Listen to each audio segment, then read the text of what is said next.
France Maghreb 2. Bonjour à tous, bienvenue. J'espère que vous allez bien, vous êtes en pleine forme. C'est parti pour votre LGF jusque 18h. Ravi de vous retrouver avec en ce lundi, nous sommes le 28 mai. Monsieur Enver de Santos, comment ça va Enver? Bonjour à toutes, bonjour à tous. Bonjour Christophe, ça va très très bien, alhamdoulilah. Bon, nous étions un vendredi à Orléans, c'était super, on était bien sûr. C'était vraiment magnifique, top. Et encore, franchement, chapeau bas à cette magnifique famille qui a des enfants magnifiques. Et vraiment top. Dédicace à Orléans et à Ouvroir-les-Champs. À Ouvroir-les-Champs. Ouais. Faut pouvoir tu habites où? Ouvroir-les-Champs. Ouvroir-les-Champs. Ouais. Ça fait agressif quand même un peu. Ouais, un peu, c'est violent quand même. C'est violent là où ils habitent quand même. Ah ouais. Enfin, faut avoir envie quoi. Il y a des chats qui passent devant ta voiture, des sangliers. Ouais, des corbeaux qui te courent. Tu sais quoi, c'est en France quoi, tu vois. Bon, ceci étant, nous sommes revenus bel et bien dans un studio parisien pour ce lundi et pour cette nouvelle semaine sur France Maghreb 2.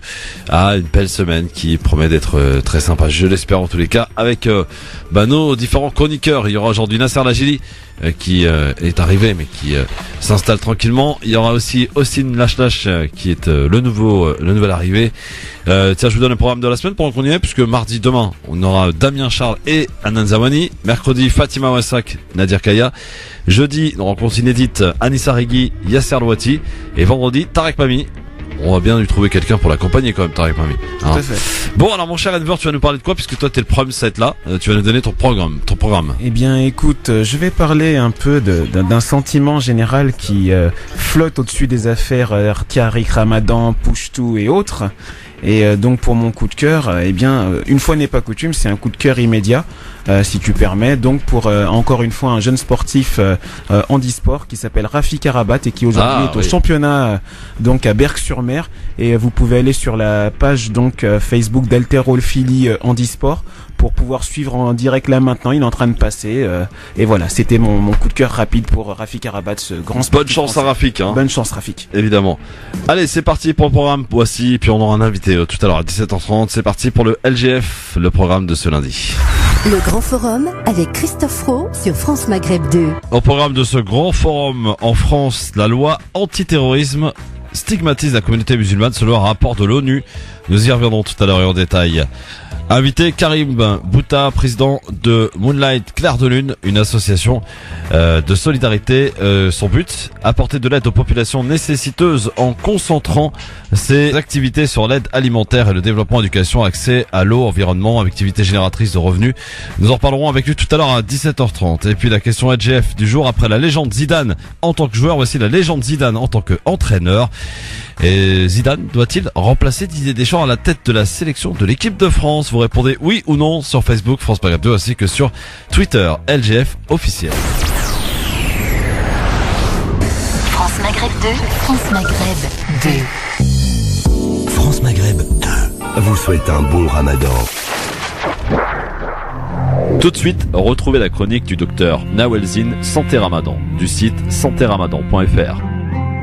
Bismillah, alhamdulillah, wa salatu wa salam ala rasulillah. Assalamu alaikum. Chaque mois de Ramadan connaît son nouveau lot d'anciennes questions qui reviennent. Est-ce que je peux me brosser les dents pendant la journée? J'ai un rendez-vous chez mon dentiste. Est-ce que y aller annule mon jeûne? Avant de répondre, ou plutôt avant de vous aider à répondre par vous-même à ces questions, faisons un petit voyage dans une cavité buccale. La bouche est constituée de 2 maxillaires ou mâchoires, inférieures et supérieures, qui soutiennent normalement, chez une personne adulte, 32 dents. Sur chaque maxillaire, nous avons 4 incisives, 2 canines, 2 prémolaires et 3 molaires. Les incisives servent à couper la nourriture, les canines servent à la déchiqueter. Les prémolaires et les molaires servent, eux, à broyer les aliments.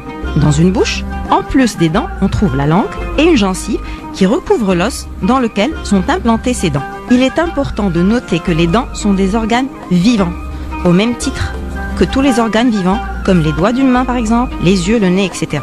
De ce fait, les dents possèdent des vascularisations, c'est-à-dire qu'il y a des vaisseaux sanguins qui irriguent ces dents et des terminaisons nerveuses qui sont responsables de leur sensibilité. Il faut savoir que la carie constitue la maladie bucco-dentaire la plus fréquente. Elle est même classée au 3e rang des fléaux mondiaux pour l'Organisation mondiale de la santé. Cependant, avoir une carie n'est pas une fatalité. Il faut savoir se protéger. Mais d'abord, comment se forment les caries? Dans notre bouche vivent avec nous des bactéries qui, en temps normal, ne sont pas pathogènes. Lorsque l'on mange et que l'on ne se brosse pas les dents, ces bactéries vont transformer les restes d'aliments que nous laissons dans notre bouche en acide. Et ce sont ces acides qui vont attaquer et détruire la substance la plus dure du corps humain et qui se trouve à la surface des dents, l'émail. Pour lutter efficacement contre les caries, 3 conseils à garder en tête. Le premier, avoir une alimentation saine et équilibrée, manger de tout. Deuxièmement, effectuer un brossage 3 fois par jour après chaque repas. Et enfin, procéder à une consultation 1 à 2 fois par an chez son dentiste. Dans une prochaine chronique, nous essaierons ensemble de comprendre le brossage dentaire. Que la paix soit sur tous ceux qui la recherchent et l'appellent de leur vœu. Wallahu a'la wa a'lam wa ahkam. Wassalamu alaikum. C'était la chronique du docteur Nawel Zine du site santeramadan.fr, une chronique que vous pouvez réécouter sur le www.francemaghreb2.fr. France Maghreb 2 vous souhaite un bon ramadan. Enver de Santos, notre spécialiste en communication, Nassim Lachlache, notre adjoint au maire à la mairie de Fontenay-sous-Bois, chargé de la politique de la ville, et également monsieur Nasser Lajili, élu à Gennevilliers, qui sera avec nous, qui règle des affaires. Voilà, pour ne rien vous dire. Hein, Nasser Lajili, il est là, notre ami Nasser. Comment ça va, Nasser? Ça va très bien. Il y a des affaires à régler, dis donc, aujourd'hui. Hein. Ah ouais, ouh, c'est chaud. Avant l'émission. Oui, absolument. Bon. Mon cher ami Nasser, sois le bienvenu, installe-toi, voilà, merci, tranquillement. Toi, tu vas nous parler dans ton avis tranché tout à l'heure des compteurs électriques, des nouveaux compteurs là? Exactement, des nouveaux compteurs Linky. Des nouveaux compteurs Linky. Qui sont installés un peu partout en France, donc je vous donne... Change de micro Nasser. Ah, voilà, merci. Voilà, je disais tout simplement que je vais vous parler des disjoncteurs Linky, la dangerosité de ces disjoncteurs et en même temps vous donner quelques informations. Concernant ce disjoncteur. On m'a dit que c'était obligatoire, Nasser. Non, c'est pas obligatoire, ce qui est complètement faux. Donc EDF m'a menti alors. EDF a menti parce que ça les arrange tout simplement, mais après il faut surtout discuter et négocier avec le premier magistrat de la ville, donc votre maire, qui peut refuser ces installations puisque ces disjoncteurs appartiennent à la municipalité, au premier maire, je veux dire au maire de la ville. Bon, voilà. Tu nous en diras davantage si vous avez des questions à poser. Vous pourrez appeler Nasser Lajili, bien sûr. Alors, avant de parler de la question du jour, messieurs, je suis sûr qu'elle va tous vous faire réagir parce que c'est quand même extraordinaire ce qui s'est passé samedi soir. Extraordinaire. Magnifique. Le Zidane, il est quand même né sous une bonne étoile. Il n'y a rien à dire quand même. C'est un mec, il est exceptionnel. Rentrer dans la légende en tant que joueur, rentrer dans la légende en tant qu'entraîneur, 2 ans et demi après être arrivé au Real de Madrid, il emporte 3 fois d'affilée la Ligue des Champions. C'est pas la petite Coupe d'Europe, c'est pas l'Europa League les Marseillais. Non, c'est la Champions League. Gagné par un Marseillais. Gagné par Zinedine Zidane, algérien d'origine. Bien sûr, Karim Benzema qui marque le but. Donc l'Algérie a encore gagné. Bravo. Spécial dédicace à Deschamps. Du coup, la question on vous l'a posée. Est-ce que Zidane doit remplacer Deschamps, tout simplement? Voilà. Alors pour l'instant, vous êtes assez nombreux à dire oui. Bon, on verra ce que vous en pensez. En tout cas, nous appelons 01 40 33 9000. On va passer au premier avis tranché parce qu'on a un programme ultra chargé. Ah, c'est son premier avis tranché, mon cher Nasser. Donc tu vas l'observer en tant que parrain, on peut le dire, parce que c'est toi qui l'as parrainé, notre ami Nassim Lachlache, qui va nous offrir un avis tranché, apparemment coup franc tranchant. Jingle, c'est parti.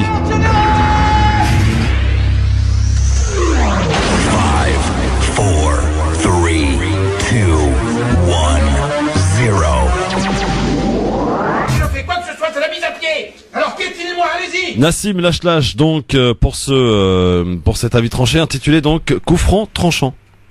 Oui, voilà. Donc je commence immédiatement. Vous constaterez que je me fais bisouter puisque j'arrive et je commence dès le début comme ça, même pas chaud. Voilà, ça commence comme ça. Merci Nasser. Donc samedi 26 mai. Alors que j'étais confortablement assis dans mon canapé et me délectais de la victoire de Zinedine Zidane et de Karim Benzema. Alors qu'en toute hâte, ni une ni deux, sans réfléchir un instant, je téléchargeais une photo sur Google et pianotais à toute allure sur mon clavier pour m'esclaffer de la tête du sélectionneur de l'équipe de France qui devait voir, aux côtés de cette 4e Ligue des Champions remportée par l'attaquant français, un drapeau algérien fièrement montré. Dans ce même moment, je découvris une vidéo postée quelques heures avant montrant un vrai héros, Mahadou Gassama, jeune homme de 22 ans, originaire du Mali, tout comme Lassana Bathily, qui s'est illustré il y a 3 ans lors de la prise d'otage de l'hypercacher à la porte de Vincennes. Mahmoudou Gassama, lui, s'était lancé, sans réfléchir un instant, ni une, ni deux, un peu comme moi sur mon clavier, pour escalader un immeuble d'une incroyable manière à main nue dans le but de porter secours à un enfant de 4 ans suspendu dans le vide du 4e étage. Admiratif de son geste et de son courage, j'interroge l'instrumentalisation de gauche comme de droite qui est faite de cet acte de bravoure. Sans ce geste, cet homme aurait été considéré comme les centaines d'autres hommes et femmes et enfants, étrangers, réfugiés ou non, comme un être déshumanisé et un rebut de la société. Il aurait sûrement été chassé, repoussé, maltraité, enfermé, arrêté, contrôlé, pour finalement se voir expulsé. Forcé à l'exemplarité pour être digne, comme si la dignité se concédait. Chaque jour, nos compatriotes, car oui, ce sont nos compatriotes de la nation monde, s'illustrent dans leur rapport à la France sans que jamais nous n'en parlions. N'oublions pas que ce sont ces mêmes migrants qui ont construit la France de leurs mains et qui se sont battus pour le pays colonisateur pour se voir remercier de Sétif à Tiaroy, sans oublier les Chibani abandonnés. Derrière ce geste, il y a comme un message, non seulement pour toute la France, mais aussi pour toute l'Europe, qui, en ces temps de guerre et d'instabilité politique et économique, mène la vie dure aux réfugiés et aux immigrés. Voilà donc un homme, un immigré qui, sans ce geste hors du commun, aurait été reconduit chez lui sans état d'âme, comme un malfrat. La leçon à tirer de ce geste, l'immigration a été et reste une chance pour la France, n'en déplaise à tous les haineux qui font de la couleur de peau ou de la religion un critère de sélection. Merci Christophe. Bravo Nassim, bravo. Ah, franchement là, t'as mis la barre très haute mon ami. Oh non. Voilà. On est mal barré. On est mal barré. Bon, bah moi j'allais parler du loto. Je sais pas ce qu'en pensent les collègues là, mais Nassim très très bien réussi son premier avis tranché. Hein. Excellent. Hein? Il a oublié même de récupérer ses feuilles d'ailleurs. Voilà. Oui, parce qu'il faut expliquer un petit peu aux auditeurs. Évidemment, la vie tranchée maintenant se fait dans une configuration un peu particulière. Nasser, d'ailleurs, tu vas goûter à cette configuration pour la première fois aujourd'hui. Ouais. Hein, debout, c'est voilà. Impressionnant. D'ailleurs. C'est un peu comme au tableau, tu vois, à l'école. Hein, faut y aller. Ça fait rappeler un peu le même micro que. Oui. Jean-Jacques Bourdin. Oui, bah c'est ça. Je sais, j'ai bien compris. Donc, sauf qu'on l'a appelé Anan, le micro Anan. C'est très très bien.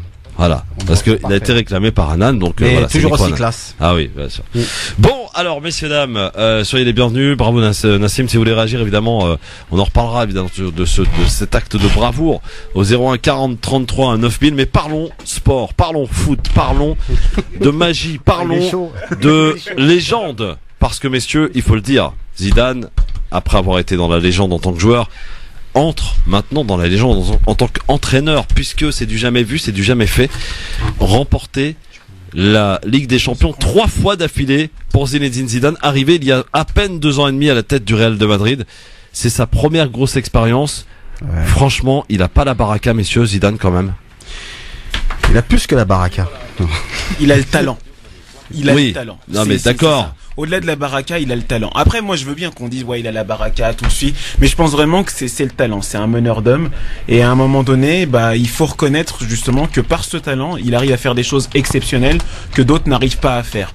Mais qu'on met quand même en place parce que ils ont un meilleur visage ou un meilleur nom. Donc, moi, je serais partisan de Zidane président. Non, mais ce qui est magnifique avec Zidane, c'est qu'il a une humilité, une simplicité et une classe, quand on le voit déjà coacher d'ailleurs. Toujours, je veux dire, même ces joueurs, on les trouve ils sont à l'aise, ouais. Ils ont pas de problème, ils ont pas de conflit. Il n'y a pas de conflit avec leur entraîneur. J'ai bien l'impression que Zidane arrive à fédérer toute son équipe autour de lui et il a su faire son travail correctement. Et d'ailleurs, c'est ce qui a amené bien sûr à la victoire de la Ligue des Champions. Voilà. Alors, Nassim, qu'est-ce que t'en penses, toi? Je sais pas si on m'entend bien. Oui, on t'entend bien. Très bien. Okay, très bien. Qu'est-ce que j'en pense? Formidable exploit. Au départ, je voulais parler un petit peu justement de Benzema. C'était mal parti. Hein. Alors, vous savez qu'il y a la polémique là, côté joueur de Liverpool, c'est que le joueur espagnol aurait fait exprès de blesser Mohamed Salah. Ouais. Voilà. Alors, c'est vrai que la question se pose, hein, parce que elle est quand même assez sévère la faute. Hein. Elle est sévère et en même temps tu le vois tirer la langue. C'est le tournant du match. Hein. C'est le tournant du match parce que Liverpool jusqu'alors dominait largement le match. Hein. Oui, non, mais c'est clair. Mais après c'est du foot. On peut pas. Je sais pas ce que vous en pensez, mais sur le coup, Sergio Ramos, on le connaît. On sait que c'est un bad boy. Voilà, c'est un bad boy, tu sais, à l'ancienne quoi. Le gars, c'est un Cooper, c'est un Dimeco. Le mec, c'est un Dimeco sur le terrain. Donc Moi, je m'attendais à ce qu'il y ait un truc comme ça. Après, qu'ils prennent sur Salah, bah c'est triste pour Salah. Mais bon, je trouve que c'est un mauvais coup quand même. Voilà, c'est un... Je pense qu'après, c'est plus du jeu, quoi. Donc, parce que là, il va peut-être lui foirer sa ouais, c'est Coupe du Monde. Donc voilà, je trouve que c'est quand même, c'est pas propre, quoi, ce qu'il a fait. Ah non, du tout. Mais parce que après, il y a aussi d'autres images. Non, mais c'est ça. Mais non, bien sûr, ça fait partie du jeu. Mais Christophe, ce qu'il faut savoir, c'est qu'après, il y a d'autres images qui montrent, on va dire, on le voit tirer la langue, super content, tu le vois souriant sur le terrain. Donc, je trouve que c'est quand même, en tout cas, pas très propre de on avait deux très grosses équipes, franchement. Liverpool méritait, franchement. Et ça fait longtemps qu'il n'y avait pas eu un beau match comme celui-ci. Bien sûr, c'est vrai. T'es habitué aux balades, aux sorties du Real Madrid. Ouais. Là, il y avait de la concurrence et. Mais le parcours était plus difficile que les autres années pour le Real. Alors, faut le dire. Ils sont arrivés deuxième dans leur poule pour commencer. Puis après, il y a eu l'arbitrage. Il y a eu des critiques sur l'arbitrage contre le Bayern notamment. Et voilà, ils ont eu aussi la chance avec eux. La Baraka, pour le coup, elle était. Alors, la question, je vous la pose, moi, est-ce qu'il doit remplacer Deschamps à la tête de l'équipe de France, Zidane? On en parle. Bah, ça, on en parle, mais moi, sincèrement, je vous cache pas que je ne supporte plus Deschamps. Donc aujourd'hui, bah oui, parce que on regarde plus les qualités et les compétences des joueurs.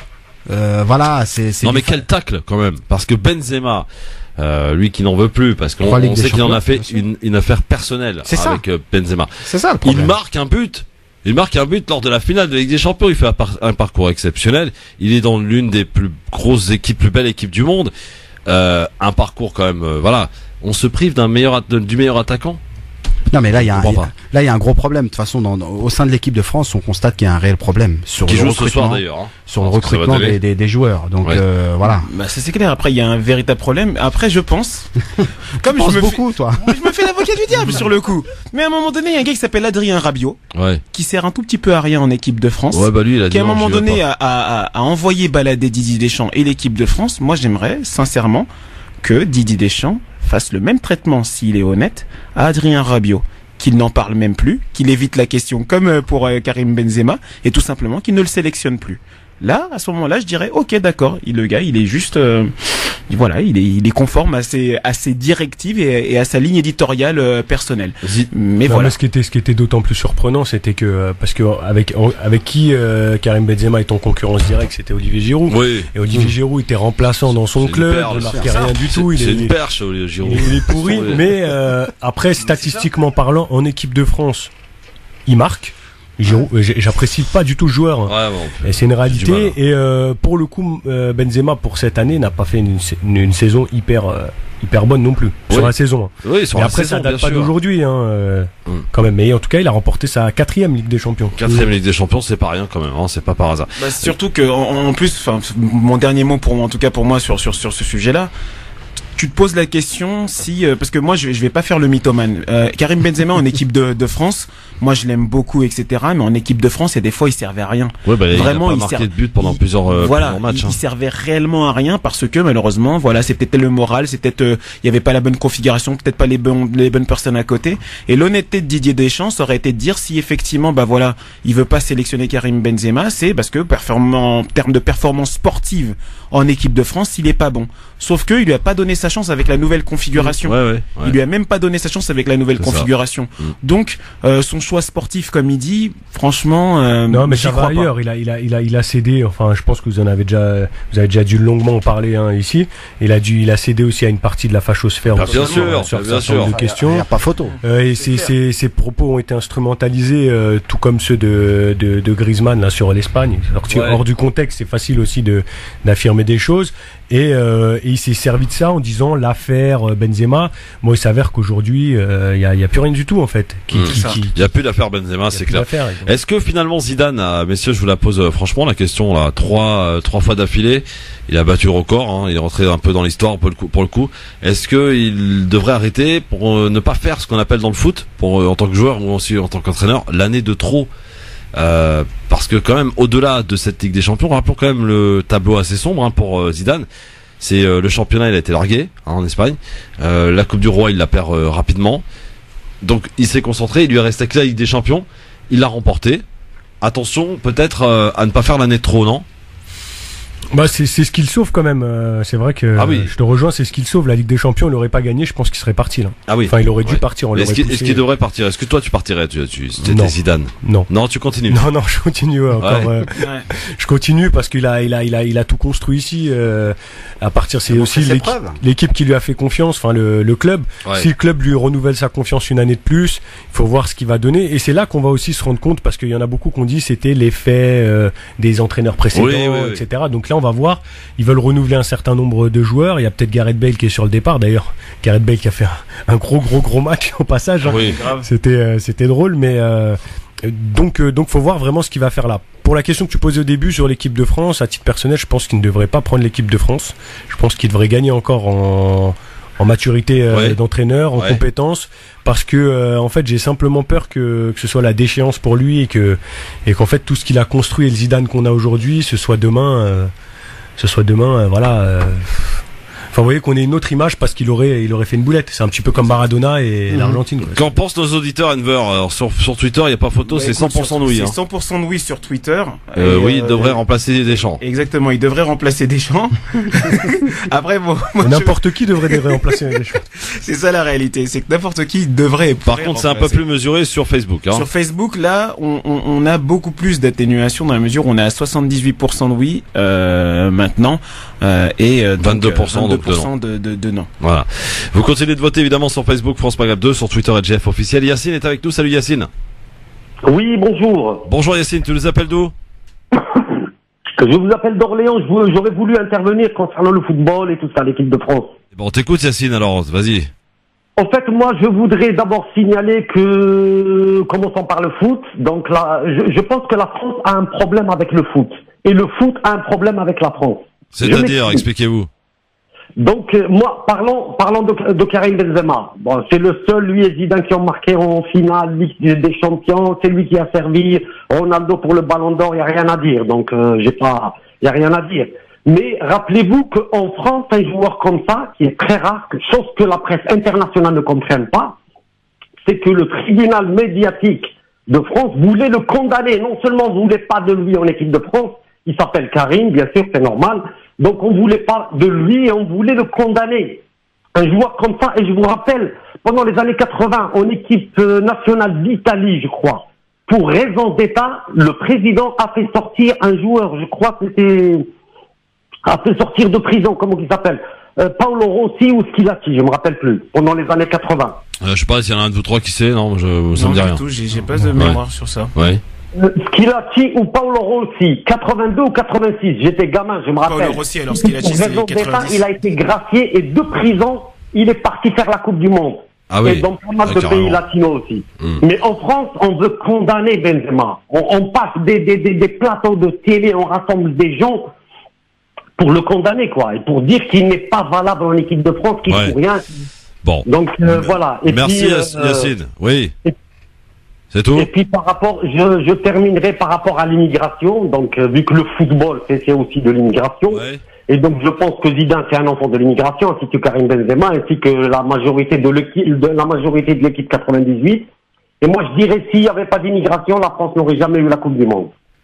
Et puis alors vous n'êtes pas sans savoir que l'apport de l'immigration par rapport à la France, ça c'est pas. Donc j'irai plus loin. Depuis la Première Guerre mondiale, les tirailleurs, et c'était spécialement des musulmans, des Sénégalais, des Maghrébins, ils avaient remplacé les tirailleurs français qui voulaient pas faire la guerre et qui ont été fusillés par l'armée française. Donc c'était une communauté, c'était de l'immigration qui avait fait le combat pour la France. Merci de votre appel. Bon, c'est pas faux, mais un peu excessif, je trouve, bien entendu. Mais après, pour ce qui est des révélations de Platini, apparemment il y a eu des petites magouilles de fête quand même en 98 pour éviter notamment le Brésil avant la finale. Tout a été fait pour que la France ne rencontre jamais le Brésil avant la finale. Quelle surprise! Voilà, Platon, je dis non, on a eu quelques magouilles, mais c'est bien normal quand on voyait. C'est normal. Je pense qu'il y a eu encore plus de magouilles que ça pendant cette Bien sûr. Mais bon. Michel Platini, un grand spécialiste en plus. Bon, 01 40 33 9000 bien entendu. Pour nous appeler, ça appelle beaucoup là quand on parle foot. Direct, il y a du monde. Allô, bonjour. Bonjour, c'est Amine d'Aubervilliers. Bonjour, bienvenue à vous. Salam alaikum, on vous écoute. Salam. Alors, qu'est-ce qui se passe? Didier Deschamps, il n'est pas bien comme entraîneur de l'équipe de France. Ouais. Il choisit ce qu'il veut. S'il n'aime pas d'autres personnes, il va pas les mettre. Ouais. Il écarte. Et il va pas gagner la Coupe du Monde. Ah bah ça oui. Il a un mauvais cœur. Pas une surprise. C'est pas, à mon avis, franchement, celui qui parie sur la Coupe du Monde pour la France, alors, il est champion. Mec, hein. Non, ouais. En tout cas, on espère au moins parce que l'objectif, on rappelle comme c'est les quarts de finale, je crois, hein, l'équipe de France cette année, l'objectif. Ah voilà, les quarts de finale. Bon, merci beaucoup en tout cas. On a bien compris que Didier Deschamps n'était pas votre meilleur ami. Bon courage. Merci beaucoup, Sarah Tolok, 08 92 23 01 40 33 9000. Pour nous appeler, c'est le LGF évidemment, vous avez la parole plus que jamais dans cette émission. Alors prenez-la, c'est votre émission, c'est votre show, le show qui vous parle. Allô, bonjour. Bonjour. Bonjour, quel est votre prénom? Oui. Pardon? C'est Fatima de Paris. Fatima de Paris qui va nous parler foot. Bah oui, il y a des femmes qui s'intéressent au foot aussi. Moi, je suis fan de Zidane. Zidane, il a... vous vous souvenez de cette chanson? Zidane, il a marqué, Zidane, il a marqué. Moi, je suis fan de Zidane et je le félicite par les ondes à travers vous. Je vous remercie. Ouais. Et surtout que personne ne misait sur Zidane. Il croyait que c'était un accident de parcours depuis qu'il a pris l'équipe. Ouais. Donc moi, je lui dis bravo avec ça. Et qu'est-ce que je voulais dire? Et surtout qu'ils viennent pas entraîner l'équipe de France. Pourquoi? C'est pas que j'aime pas la France. J'adore la France. Fatima, Oui. Fatima. Mais oui. Je sais pas si c'est vrai. Hein. Je sais pas, mais apparemment on m'aurait dit que Zidane avait au départ envie de jouer avec l'Algérie, que l'Algérie lui aurait refusé. Ah, je sais pas. Ça, mais je si suis pas au c'est courant. vrai, mais alors. Je suis pas au courant. Alors, les mecs. Mais attendez, laissez-moi finir. Oui, pardon, Fatima, pardon. J'espère qu'il ne vient pas. C'est pourquoi je ne veux pas qu'il. Enfin, j'espère qu'il ne viendra pas. Parce que si jamais il prend l'équipe, ils vont tellement lui mettre les bâtons dans les roues que ça ne va rien sortir. Donc j'espère qu'il va continuer avec le Real de Madrid, qu'il a reconnu et choyé. C'est vrai. Et vive Zidane, Azul. Azul, merci Fatima. Je vous embrasse. C'est Sarah Tolok, merci. Ah, il y a des fans, hein. Il y a des fans de Zidane. En même temps, c'est un mec quand même rentré dans la légende. C'est un mec à parcours exceptionnel. J'espère qu'il va y avoir une longue traversée du désert de l'équipe de France avant. C'est lui qui disait quand on gagne, on est français, quand on perd, on est étranger. Ah, c'est ça. Hein. Ouais. Allez, un dernier rappel avant la pub et avant le deuxième avis tranché. Nasser. Allô, bon.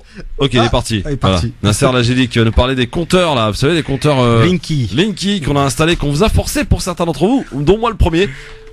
Chez vous, le nouveau compteur EDF, on m'a dit que c'était obligatoire. Or, Nasser va nous dire que non, ce n'est pas obligatoire. C'est complètement faux. C'est un mensonge. Et c'est obligatoire. Effectivement, c'est obligatoire si la municipalité ne fait rien. C'est pour ça qu'il faut faire pression au maire de la ville. Madame la maire de ma ville, vous êtes incompétente. Voilà, je tiens à vous le dire. Bon, dans un tu vas avoir des problèmes, toi. J'en ai déjà avec elle, hein, t'inquiète, ça va.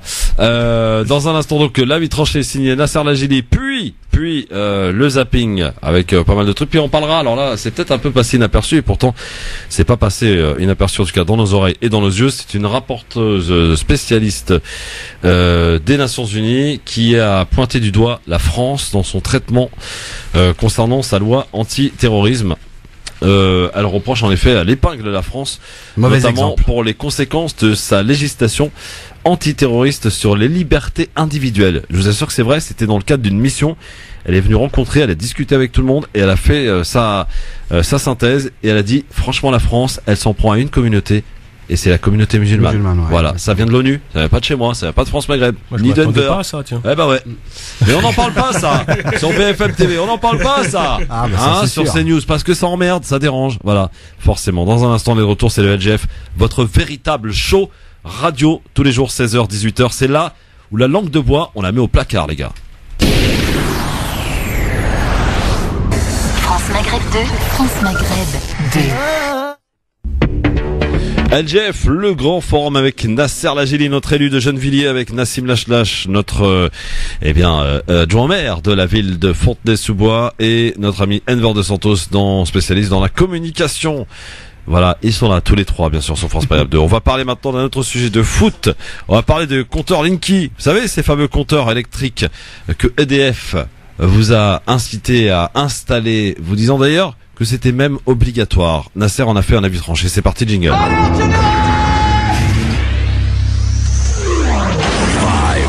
3, 2, 1,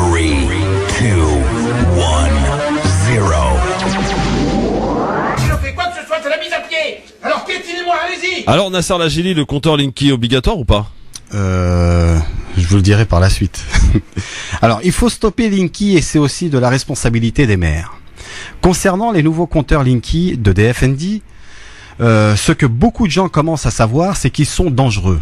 Dangereux d'abord pour la préservation de la vie privée des gens, car ils sont d'abord des Big Brother à domicile qui vont d'ailleurs capter sur la vie des habitants d'innombrables données utilisables à des fins policières ou commerciales. La société Direct Energy vient d'ailleurs d'être prise à la main dans le sac à collecter illégalement des données du programme Linky. Et plus globalement, l'affaire Facebook montre que les données sont toujours récupérées, volées, détournées, etc. La seule solution est d'avoir un compteur ordinaire. D'autre part, les Linky causent de nombreuses anomalies, appareils ménagers qui dysfonctionnent ou grilles, installations qui disjonctent continuellement, obligeant à prendre un abonnement plus cher, donc avec des factures qui s'envolent. Le déploiement des Linky est un véritable programme antisocial. Enfin, le Linky met en jeu la santé, voire la vie des habitants en causant des incendies qui peuvent être mortels en faisant circuler dans les fils électriques du logement des données par la technologie du courant porteur en ligne, CPL, qui fait que tous ces fils émettent des ondes qui peuvent être faibles, mais dont la dangerosité est avérée dans la durée.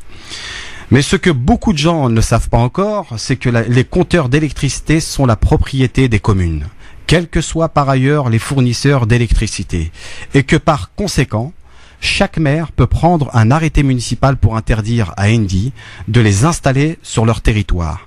C'est ce qu'ont fait de nombreux maires, encore minoritaires, qui osent résister à de grosses pressions d'ailleurs, comme récemment en région parisienne, le maire de Montreuil. Alors, il appartient à nos concitoyens d'interpeller le maire qu'ils suivent ces exemples pour la majorité qui ne l'ont pas fait aujourd'hui.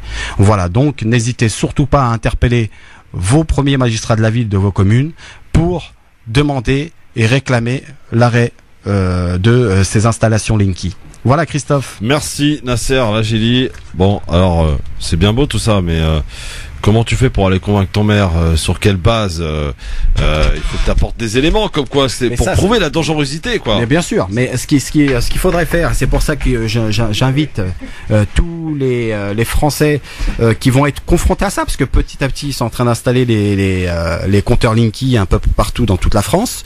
Il y a pratiquement 600 municipalités aujourd'hui qui ont décidé de faire un arrêté pour ne pas installer ces compteurs Linky, car ils ont su la gravité et la dangerosité de ces compteurs. Ce qu'il faudrait faire, c'est essayer de mettre, d'informer bien sûr les habitants à lancer des pétitions pour réclamer l'interdiction de ces compteurs dans leur commune, en écrivant au maire et bien sûr en mobilisant tout le voisinage, quoi. Oui. Si on peut faire juste un petit retour d'expérience sur le sujet. Bien sûr. À Fontenay, on a pris justement un arrêté contre l'installation des compteurs Linky et on a été attaqué par le préfet. Justement, notre arrêté a été attaqué et donc on a dû revenir sur l'arrêté et là on mène une réflexion pour présenter les choses différemment à l'écrit. Et c'est pour dire que l'État incite aussi fortement, bien sûr, et les pouvoirs publics accompagnent cette entreprise à les mettre. Une autre chose, c'est que les compteurs Linky, il y a le coût des compteurs et l'installation, le changement des compteurs, qui sont énormes et astronomiques d'ailleurs, puisqu'on change des compteurs qui fonctionnent. Donc il n'y a aucun intérêt en fait, ni écologique, ni technique, ni autre, à changer ces compteurs puisqu'ils fonctionnent. Et les nouveaux compteurs qui nous sont installés sont moins solides dans la durée, et dans leur durée de vie. Mais moi on m'a dit que apparemment c'était plus efficace, que ça permettait justement d'éviter de payer effectivement marketing que tu consommes au travers de ce relevage en ligne constamment, enfin dire en permanence. Donc parce que vous savez qu'avant vous aviez des factures comment on appelle ça, des factures intermédiaires selon et en fonction de ta consommation, ils calculaient grosso modo ta consommation d'électricité. Là tu payes exactement ce que tu consommes. C'est la grande nouveauté de ce compteur. C'est en tout cas ce que veut bien nous vendre. C'est ce qui est vendu en tout cas. Et effectivement, alors et on nous a dit, moi on m'a dit, que effectivement le côté obligatoire, et en clair, on pouvait pas contester quoi. Oui, on peut pas contester parce que tout simplement les disjoncteurs appartiennent à la municipalité. Donc c'est normal ils vous diront que vous n'avez pas le droit de refuser parce que ça ne vous appartient pas. Ça veut dire tous ceux qui sont même propriétaires de leur maison, les disjoncteurs ne leur appartiennent pas. Ça appartient à la municipalité. Il y a que le maire qui peut stopper ce genre d'initiative. Ouais. Donc voilà, c'est pour ça, en faisant un arrêté municipal. D'ailleurs, moi, le maire de ma commune, je l'ai interpellé à plusieurs reprises. Oui. Et là, non, on n'a pas de réponse suite aux interpellations. Donc là, je fais une tribune libre sur ma commune pour interpeller une dernière fois le maire sur cette question. Très bien. Enver, on t'a pas entendu sur le sujet? Parce que c'est un peu flippant en fait, parce que d'un côté, Linky, on ne sait pas quelle est réellement l'étendue de cette machine qui envoie des ondes bizarres, qui récupère des données, etc. Et on a notre collègue ici présent, Nassim, qui justement avec sa mairie ont décidé de pondre un arrêté, mais qui a été retoqué et supprimé directement par la préfecture. Donc t'as presque l'impression que c'est une puissance, un lobbying énorme, c'est ça, qui empêche justement la population de pouvoir jouir de ses droits et de pouvoir tout simplement bénéficier de sa liberté à ne pas divulguer des informations privées. C'est flippant. Ouais, alors justement, on en parle avec vous, un compteur Linky que vous avez peut-être à la maison. Shadia, en tout cas, là, à la maison, elle souhaite témoigner. Bonsoir Shadia, 01 40 33 9000. Bonsoir. Oui, bonjour à tout le monde, Sarah pour ce soir. Merci. Ramadan, Aïchek. Voilà, ma paternité, je l'ai depuis fin janvier, début février, ce paternité. D'accord. Ils m'ont appelé pour me dire que d'ici quelques semaines, début de l'année, que j'allais avoir le fameux compteur Linky. Bon, je suis un peu d'accord avec votre invité comme quoi que ce compteur Linky, c'est un peu le piège à nous espionner un peu. Pour l'instant, j'ai pas eu de problème avec ça. Pour l'instant, j'ai eu aucun problème avec ça. Ça, vous en savez rien si vous êtes espionné, hein, Shadia. Je suis tenté de vous dire, vous en savez absolument rien. Mais en tout cas, ils peuvent exactement, en fait, clairement, Shadia, ils savent exactement ce que vous utilisez comme appareil électrique. Voilà. Oui, à quelle heure, combien de temps?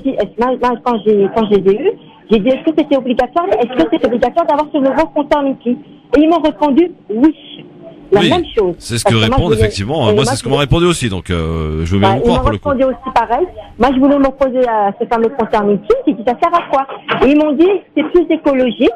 Et comme ça, vous allez consommer, on va voir ce que vous consommez. Mais moi, j'ai des gens qui ont ce fameux compteur Linky. Ils ont le même son de cloche que moi.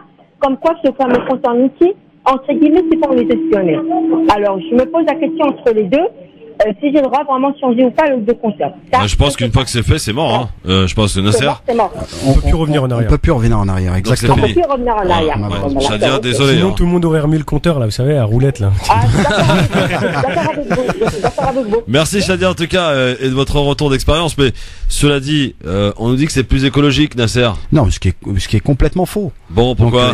Mais il y a rien qui change, entre guillemets, c'est qu'il y a beaucoup plus d'espionnage dans la manière dont ils feront les choses. En vérité, les mises à jour se feront à distance, ce qui fera plus déplacer entre guillemets des employés. Donc c'est pour ça que bien sûr, c'est pour ça qu'on utilise le terme de oui, c'est une obligation, vous avez pas droit. Effectivement, c'est obligatoire. Mais si aujourd'hui le maire fait la démarche, et c'est pour ça que j'interpelle tous les citoyens à signer une pétition si demain vous êtes amené à rencontrer des militants à se battre pour pas que ces installations soient faites dans leur commune. D'accord. Donc voilà, ça c'est très important, et n'hésitez pas à envoyer des courriers au maire pour faire pression, parce que plus il y aura de courriers et plus il aura une pression énorme pour que cette de vous trois, qui en a un à la maison? Moi j'en ai pas. Aïdou. Moi j'en ai un, mais je me suis fait rouler, ils m'ont dit que c'était obligé. Ah oui, ils m'ont dit que c'était obligé sur le coup. Ils prennent rendez-vous, je les ai bazardés plusieurs fois. Pas de compteur Linky à la maison? Bah écoute, moi je suis dans un bâtiment, donc je sais pas, faut que je demande. Non, mais il faut qu'ils viennent chez toi pour les installer. Non, ce qu'on a pu, enfin en tout cas dans mon immeuble et dans les immeubles dans lesquels j'ai vécu, les compteurs sont à l'extérieur directement. Ils ont accès directement dans une boîte. Ah oui, d'accord. Vous savez, en extérieur des logements. Bah, moi, mais le bailleur théoriquement, il est obligé de t'informer. Le bailleur qui est en tout cas bailleur entre guillemets contrôlé par le conseil départemental du Val-de-Marne, donc ça m'étonnerait beaucoup qu'il ait accepté. Non, mais on connaît la couleur politique. Ils sont dans l'obligation de toute façon de consulter les moi je me suis fait locataires. prendre au piège, hein, les gars. Voilà, je vais aller à la maison, donc c'est bon pour moi. Kautar, bonjour. Oui, bonsoir. Bonsoir, salam alaikum. Vous nous appelez d'où, Kautar? Je suis de Marseille. De Marseille. Quelle belle ville. Ouais. Ouais. C'est pas très beau ces derniers temps. Oui, bah oui, il fait moche chez vous. Il fait que de pleuvoir tout le temps. Ouais. Je voulais juste en fait intervenir. Moi, ils sont venus me voir plusieurs fois en fait depuis décembre, pas dernier, mais celui de l'année dernière.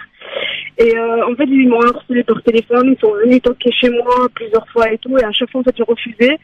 Je sortais des excuses parce que j'habite dans un appartement en fait qui est tout neuf et les compteurs électriques sont à l'intérieur.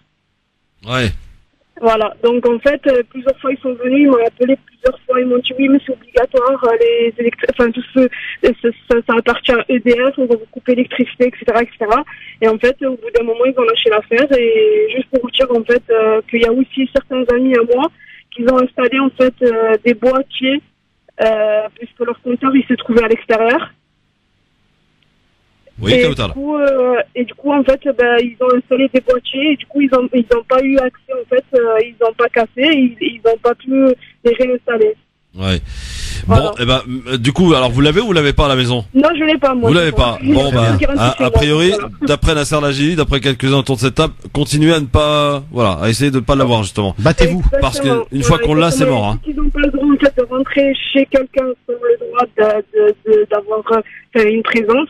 Donc moi c'est pour ça j'encourage les gens qui ont leur compteur à l'intérieur de la maison justement de ne pas se faire avoir, refuser, quitte à dire que c'est pas les propriétaires, c'est pas les locataires, quitte à fermer la porte, ça ne coûte rien. Non mais la porte, vous savez que c'est eux, pas vous refermer, puis c'est tout, ils vont pas rentrer de force.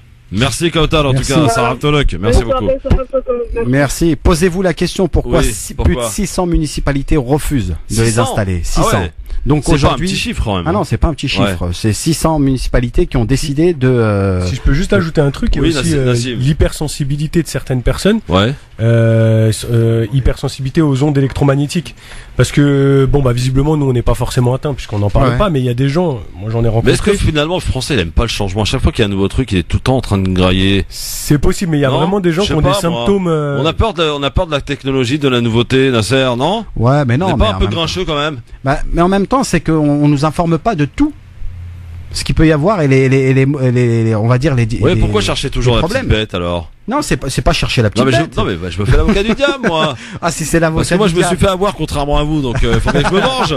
Bon, bah, malheureusement, faut se venger. Voilà, c'est ça. Non mais pourquoi il serait pas mortel ce compteur? Pourquoi il serait pas moderne? Pourquoi pour toutes les raisons qu'on a données, qu'on vient d'exposer là. Ouais. Donc je sais pas si t'as écouté mon avis tranché. La Christophe, je te suis plus là. L'individu était absent. Non, il était pas absent, mais il était attentif.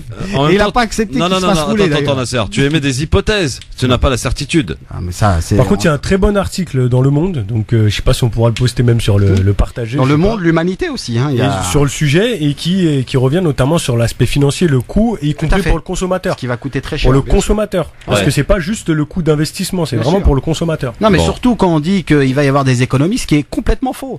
Et en même temps, à quoi ça sert? De toute façon, dans tous les cas, les compteurs vont être, voilà, c'est demain. La consommation, elle est faite. Donc on peut pas rouler là-dessus. On peut pas se faire rouler là-dessus. Bon, en tout cas, vos témoignages nous intéressent. Donc, on a eu deux auditrices, une auditrice qui l'a installé à la maison, et une deuxième auditrice qui est en cours de bataille pour essayer d'éviter justement à ce qu'on installe ce fameux compteur Linky.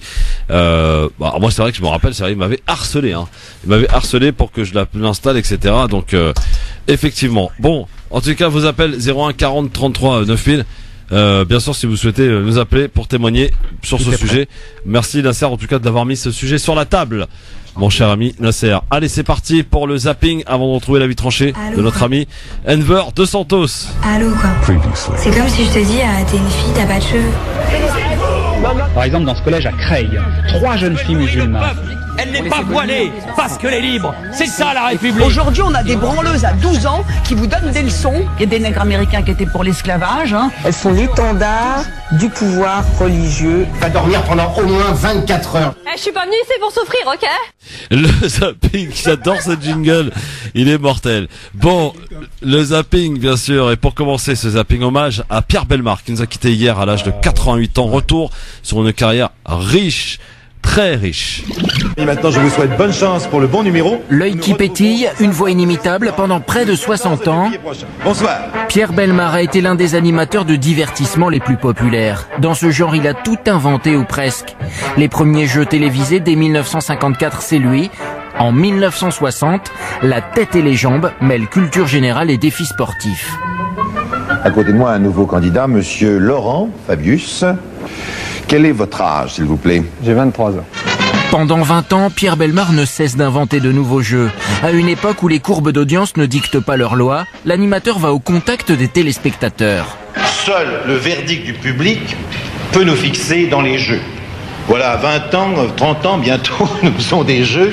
Et pour autant, à chaque fois, c'est une aventure. Jamais Pierre Bellemare ne s'est laissé enfermer dans le rôle de l'animateur de jeu. Je crois que c'est intéressant dans la télévision et la radio, c'est de faire des choses d'expression complètement différentes. La curiosité, voilà le moteur de cet autodidacte. Je fais des jeux, de la fantaisie, du divertissement à midi. Et puis avec une équipe de reporters, nous allons parler des Français du bout du monde. Et puis après, avec un éditeur, on va parler d'un projet que nous avons, de livres, etc. Car au milieu des années 70, Pierre Bellemare devient un phénomène d'édition en racontant des histoires extraordinaires qu'il décline en radio et sur l'écran. Alors, moteur demandé. Ah, le diable serait tombé aux pieds de monsieur l'archiprêtre, qu'il aurait été moins sidéré. Quoi, cet homme serait un imposteur. Pardon. Sa recette? On s'est attaché, si vous voulez, à sortir des dossiers de police qui, en effet, avaient toujours un aspect extraordinaire. Au tournant des années 80, Pierre Bellemare continue d'inventer de nouveaux types d'émissions. Dans Au nom de l'amour, en 1984, il imagine avant l'heure la télé-réalité. Nous avons retrouvé votre fils, monsieur Schmitt. Il a accepté de venir ici vous rencontrer. Le voici. L'apparition des chaînes privées lui donne l'occasion d'importer en France le téléachat en 1987. Alors là, on a un set churros, comme on l'a appelé. Depuis 20 ans, Pierre Bellemare était devenu l'invité d'honneur des plateaux télé avec toujours de nouveaux projets. Le cinéma, dans un film de Raoul Ruiz en 1996. Première fois au Festival de Cannes, j'avais jamais mis les pieds au festival, je savais pas ce que c'était, j'étais émerveillé complètement. Ouais. Et on a monté les marches hier soir, c'était fabuleux quoi. Le théâtre en 2005 dans une pièce de La Biche. Que fait ma gouttière chez vous? Vous n'avez pas une autre question? Non. Le petit écran perd aujourd'hui un de ses visages les plus familiers. Pierre Bellemare laisse d'innombrables souvenirs télé et un petit goût de nostalgie. Ouais, franchement, grand respect pour ce monsieur, Pierre Bellemare, qui a bercé mon enfance. Franchement, pour le coup, avec ses histoires, vous vous souvenez des histoires qu'il a racontées avec beaucoup de talent, mais brio. Pierre Bellemare, voilà, un grand monsieur, effectivement, un visage familier des Français qui s'en est allé. Il arrivait à te dire normal que, bah voilà, elle a été tuée sauvagement. Ouais. Et après il passait. Mais que faisait la police à ce moment-là? Je trouve il y en a un qui lui succède plutôt pas mal. Je trouve c'est Ondelat qui a beaucoup de talent pour raconter aussi les histoires. Christophe Ondelat. Voilà. Ouais, donc, ça se défend. Bon. Mais il est parti de fait entrer l'accusé. Il est parti. Il a cité son choix. Oui, non, mais maintenant il est sur Europe 1 et c'est plutôt pas mal. Ondelat raconte. Voilà. Je sais pas, c'est rare que je fasse de la pub pour une autre radio, mais bon. Alors, reçu à l'Élysée ce matin après son geste héroïque, Mamadou Gassama a été félicité par Emmanuel Macron à l'Élysée et apparemment il va même pouvoir trouver du boulot aux sapeurs-pompiers de Paris et aussi obtenir sa nationalité française, bien sûr. On écoute. Et voilà la première image de Mamadou Gassama face au chef de l'État. Ils seront bien en tête à tête. Pour aller au Grec pour aller manger. Donc on a allé commander, on a déjà commandé notre manger. Bon, on a eu tout le monde, ils ont donné crier et la voiture, ils ont donné klaxonner. Il était quelle heure? Il était vers 20h. 20h comme ça. Donc j'ai vu, moi j'ai surtout vu un enfant où j'étais sur 5 et 4e étage. Donc directement, je n'ai pas pensé rien de moi, rien. Je me suis couru, il est traversé la route pour aller le sauver. Dieu merci de le sauver. Et donc, sans réfléchir, comme ça, vous êtes... Mais je n'ai rien réfléchi de moi, voilà. Je me suis monté directement et Dieu merci, Dieu m'a aidé aussi. Quand j'ai commencé de monter, ça me fait courage de monter de plus encore. Voilà. Donc ça s'est passé en quelques instants. Après ça, je me suis peur quand je suis sauvé les enfants, les policiers sont venus, ils ont nous amenés au appartement. Comme ça là, je suis tremblé. Voilà, j'arrive même pas à rester. Parce que vous avez réalisé. Voilà. Sinon, Dieu merci de sauver, voilà. Et il était comment le petit quand vous l'avez? Bon, il est en train de pleurer. Voilà, il est blessé encore là, son pied, voilà, il est blessé. Et vous l'avez revu? Oui. Bravo. En tout cas, bravo quand même, ce geste héroïque. Est-ce qu'on peut dire quand même à tous les sans-papiers de France que pour obtenir les papiers en France, faut faire un acte de bravoure et puis c'est bon, c'est réglé, hein? Ouais, bah écoute, plus encore qu'à tous les sans-papiers. Hein. Comment? Franchement, même plus encore que les sans-papiers, tu le dis à toutes les personnes qui sont stigmatisées, vas-y, sauvez quelqu'un, vous verrez, vous serez accepté. C'est bon. Ouais, mais c'est drôle, on n'a pas ce niveau d'exigence vis-à-vis de la population française, on va dire, c'est-à-dire d'avoir des actes héroïques tels que celui-ci, et là, enfin, c'est un peu ce que je disais justement dans mon avis tranché. On force à l'exemplarité, on oblige à faire plus. Et en fait, peut-être que c'est partagé d'ailleurs par nous tous ici, mais c'est que t'as l'impression de devoir toujours faire plus que les autres parce que t'es d'ailleurs. Et ben là, c'est un petit peu ce que je ressens. Après, ce type-là, il y a strictement rien à dire. Franchement, un grand bravo. Grand respect. Hein, pour voir les images, 3 millions de vues, je crois, hein, avec sur les 4 millions. Avec une humilité déconcertante en plus. C'est que le type, voilà, c'est un petit peu, franchement, ça faisait penser à monsieur Bathily là, Lassana Bathily, qui était pareil, même à Kabylie, il était toujours posé, toujours calme, et voilà, ça force le respect. Alors, tiens, on a retrouvé Yacine Bellatar, messieurs. Il était sur BFM TV, hein, il se met en ce moment. Alors celui qui a menacé le vivre ensemble, selon Bellatar, s'appelle Manuel Valls depuis des années. Si vous soulignez cette phrase dans ma bouche, qui est l'unique et seule phrase où j'ai parlé de Manuel Valls, vous n'avez pas souligné toute celle où moi il me considère comme un djihadiste, un islamiste ou encore une fois un espèce de garant de Daesh. Mais donc, parce que lui dirait cela, alors vous vous estimez légitime à utiliser une expression qui, Laurent Neumann, en gros, vous seriez plus français que lui. Ça veut dire qu'on fait une différence entre les Français. Non, mais je pense que l'un des hommes qui a le plus brisé le vivre ensemble ces dernières années, c'est Manuel Valls de là où il est. Pardon s'il y a des gens autour de ce plateau qui sont en contact avec lui. Mais juste, je vais vous préciser quelque chose. Manuel Valls, c'est lui qui a décidé de distribuer les bons et les mauvais points de la francité depuis quelques années. Moi, il a passé son mois de décembre à faire de moi même plus un Français. Il m'a retiré ma francité. Moi qui suis né à Conflans, qui ai vécu depuis 35 ans qu'en France, il a fait de moi un opposant à la République. Sur quelle base? Alors qu'on aime ou qu'on n'aime pas Bellatar, pour le coup, il a raison, non? Pour Valls. Oui, non, mais ça c'est clair, il a raison. Oui. Mais bon. Non, mais d'ailleurs, oui, non, c'est vrai que c'est facile, ça me rappelle d'autres personnalités qui mènent d'autres combats aussi, et qui, une fois sur un plateau, en fait, on leur renvoie au visage, à la figure, ce que eux disaient. Donc, je pense notamment par exemple, à Mal Bentounsi, qui, lorsqu'elle allait sur les plateaux télé, on lui disait, ah, mais vous dites ça sur la police. Et une fois, elle s'était retrouvée, c'est une situation similaire face à un syndicat, où elle a demandé au syndicat, et vous condamnez-vous les abus policiers qui ont été commis, les crimes policiers. Et le syndicat en face n'a pas été en mesure de condamner. Il a dit, quand vous les condamnerez, je les condamnerai. Là, on est un peu dans la même situation. Bellatar est cloué au pilori, on le met sur la place publique, on lui jette des poils, des plumes et du goudron, et on lui dit, t'as dit ça. Il a raison de A à Z sur tout cela. Et effectivement, il y a une campagne contre lui qui s'apparentait. Enfin, c'était assez surprenant. C'était devenu limite l'ennemi public numéro 1. Clown ou je ne sais plus quoi. Ils avaient titré vrai clown, faux clown. Enfin, je sais plus comment ils avaient formulé ça. Voilà, qu'on apprécie ou non son humour, qu'on apprécie ou non, qu'on partage ou non certaines de ses positions et ses idées. Faut reconnaître, faut être honnête qu'il a raison. 2 minutes, c'est ce que t'as, mon cher Enver. Ça suffira, ça sera bon. Inch'Allah. Jingle, c'est parti, avis tranché. Jingle, oui.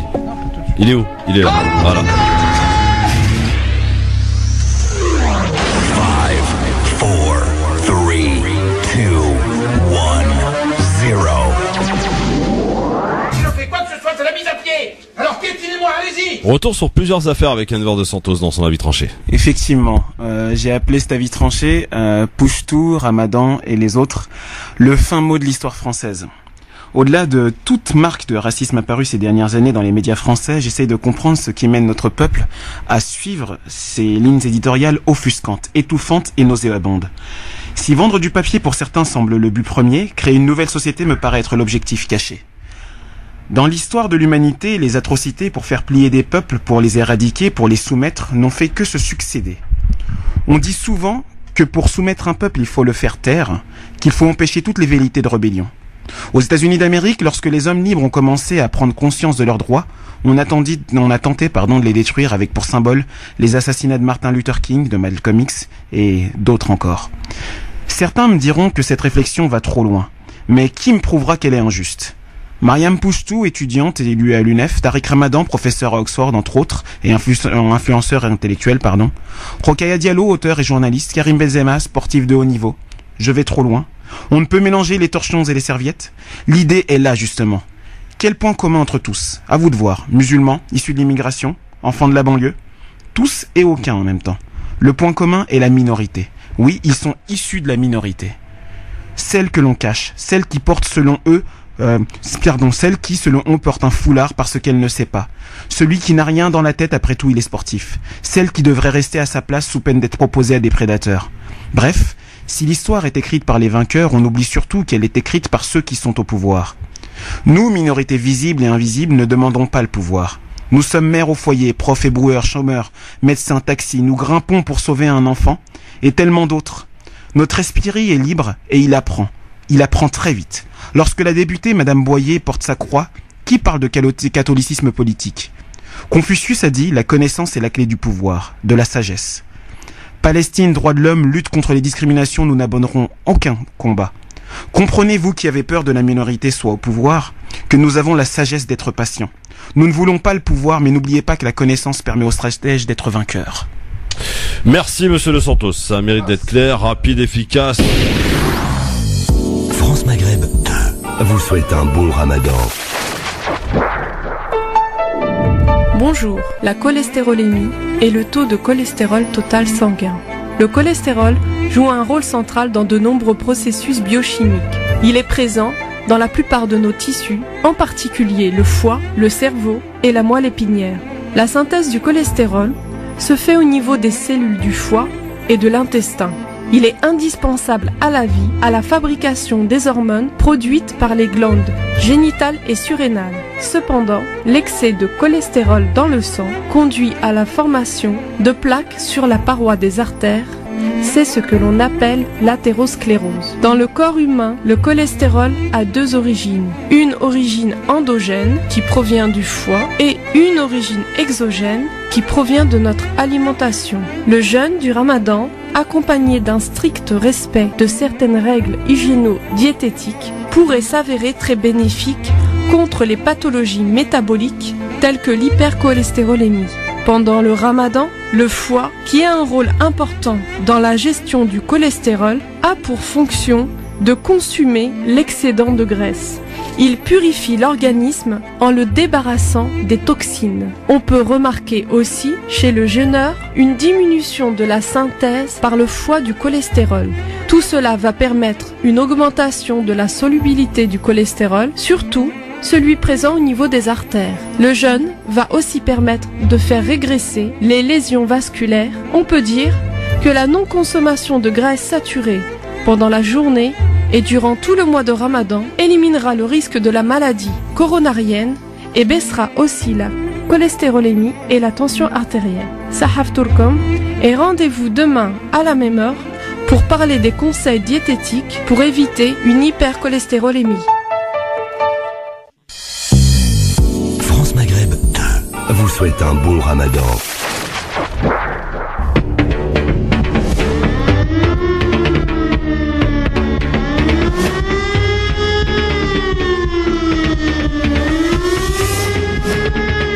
LGF, le grand forum. Merci d'être avec nous en direct avec notre spécialiste en communication, monsieur Enver Dos Santos, notre élu de Gennevilliers, Nasser Lajili, et notre adjoint au maire à la ville de Fontenay-sous-Bois, Nassim Lachlache. Et on apprend à l'instant la disparition à l'âge de 93 ans de monsieur Serge Dassault, qui a été pendant longtemps maire de Corbeil, sénateur. Enfin, il a eu une belle carrière politique lui aussi. Serge Dassault, bien sûr, qui est décédé. Donc c'est ce qu'on a appris il y a quelques minutes maintenant, à l'âge de 93 ans. Oui. Pas de commentaires, messieurs? Aucun. Aucun, moi aussi. Très bien. Parce que Rafika Rabat est champion d'Europe. Ah, ça c'est une bonne nouvelle, ça. Voilà, on en reparlera d'ailleurs tout à l'heure dans ton coup de cœur, bien sûr. Alors, on a, messieurs, un invité qui est avec nous aujourd'hui sur France Maghreb 2. Vous savez que c'est le mois du Ramadan, c'est le mois du partage, de la générosité, de l'action. Voilà, et nous sommes avec Karim Touba. Bonjour Karim. Bonjour Christophe. Bienvenue Karim, bienvenue sur France Maghreb 2. Alors vous êtes le président de l'association Moonlight Clair de Lune. Tout à fait. Alors présentez-nous un petit peu cette association Moonlight Clair de Lune. Alors, quel est son but? Alors, Moonlight, la Claire de Lune, est une association de solidarité qui a 5 ans maintenant d'existence. Son objectif, son but, c'est d'apporter de l'aide aux populations nécessiteuses à travers des activités d'aide alimentaire, de développement, tout ce qui est éducation, accès à l'eau, environnement et activités génératrices de revenus. Très bien. Alors, ça se passe où pour ce qui est de l'aide concrète à apporter?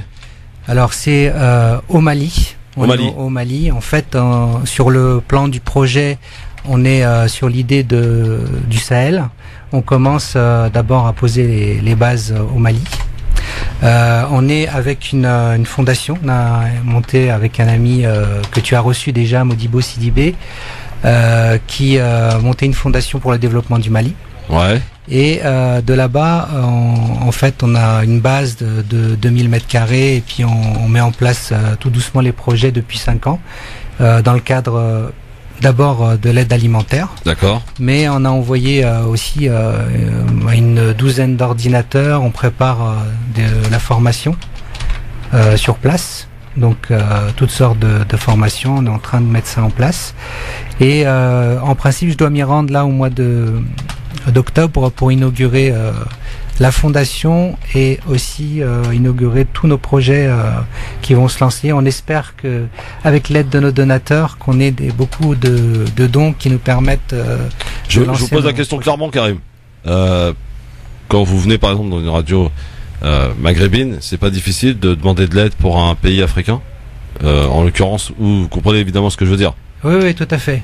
C'est compliqué quand on essaye de trouver de l'aide même auprès des... Moi, c'est en ça que ça me choque, c'est-à-dire qu'aujourd'hui, enfin ça me choque et en même temps je peux le comprendre, messieurs, allez-y, intervenez là-dessus parce que c'est très important.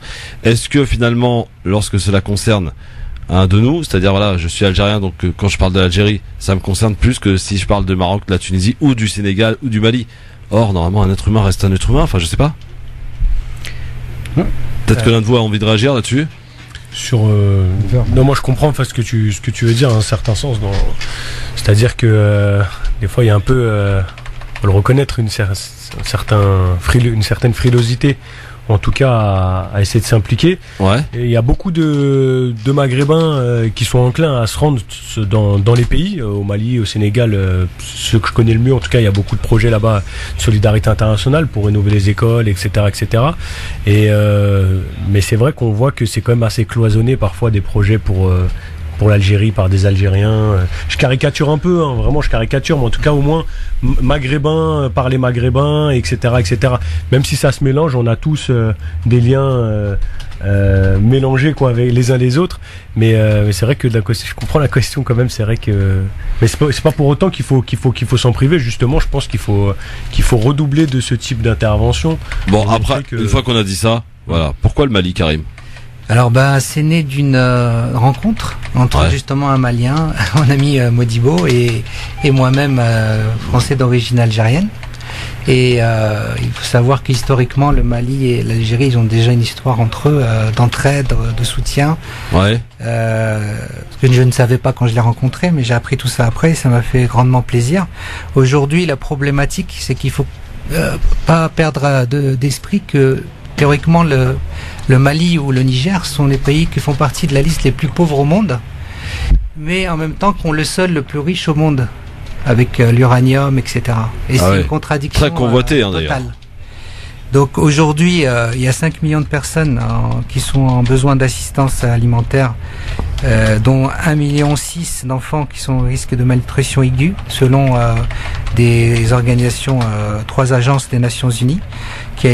Donc il y a une sécheresse, une flambée des prix de denrées alimentaires et des conflits qui risquent d'entraîner des millions de personnes dans la faim et la malnutrition dans ces zones du Sahel. Donc une des raisons pour lesquelles on a lancé notre projet de cantine solidaire, l'idée c'était de marauder. On a eu depuis l'arrivée des migrants ici en France depuis environ 5 ans beaucoup de maraudes et ça nous est venu à l'idée de dire pourquoi. Donc vous maraudez en France? Alors on a maraudé en France, Moonlight maraude en France. Mais on s'intéresse beaucoup aux familles monoparentales. Alors on maraude, mais plutôt à travers auprès des familles plutôt que dans les rues. Mais on s'est dit pourquoi ne pas tenter cette aventure-là au Mali. Et au Mali, en fait, on a un public visé pendant le Ramadan spécifique. C'est les handicapés moteurs et mentaux, les malades, les veuves et les orphelins. Donc actuellement, au jour d'aujourd'hui, on a, depuis le début du Ramadan, il y a plus de 1200 repas qui ont été servis dans un hôpital à Kati, dans la prison centrale, prisonniers aussi. Et au sein du siège de la fondation, il y a des veuves et des orphelins qui sont dont on a les noms là-bas, et aussi un peu dans les mosquées. D'accord. Alors, l'association Moonlight Clair de Lune, qui, vous l'avez bien compris, axe principalement sur le Mali, vous disiez, donc vous maraudez également il y a pas loin d'ici, notamment pour les migrants. Peut-être un petit mot là sur la situation des migrants. Elle est catastrophique, comme certains le disent, et des conditions d'accueil, de ces gens qui sont parqués à un endroit, je pense moi à la porte de la Chapelle, qui est quand même un endroit stratégique, parce que quand des étrangers, les touristes arrivent, pour la plupart de Roissy, passent forcément par ce secteur. Donc quelle image, en même temps, vous donnez à Paris, en montrant ce spectacle, j'ai envie de dire pitoyable, de voir ces gens dans la misère la plus totale, dans des conditions absolument lamentables. Tout à fait, d'autant que moi j'ai été amené à marauder à Calais, aussi donc à cette place-là, dans une des portes de la Chapelle, et il est arrivé même que quand il y a eu d'organiser des grands événements, qu'ils soient vidés complètement, et puis une fois que l'événement était terminé, on leur permette de revenir, juste pour que l'image au passage des véhicules soit propre, quoi. Et là-dessus, est-ce que la maire de Paris est responsable, Nasser, toi qui es élu à Gennevilliers, est-ce que tu penses que la maire de Paris, Anne Hidalgo, est responsable de la situation des migrants à Paris? Après, je ne pense pas qu'on peut mettre ça à la responsabilité on va dire des premiers magistrats des villes, parce que je pense que ça c'est aussi un problème de notre société. Je pense que notre société aujourd'hui, elle s'aggrave de plus en plus, j'ai l'impression.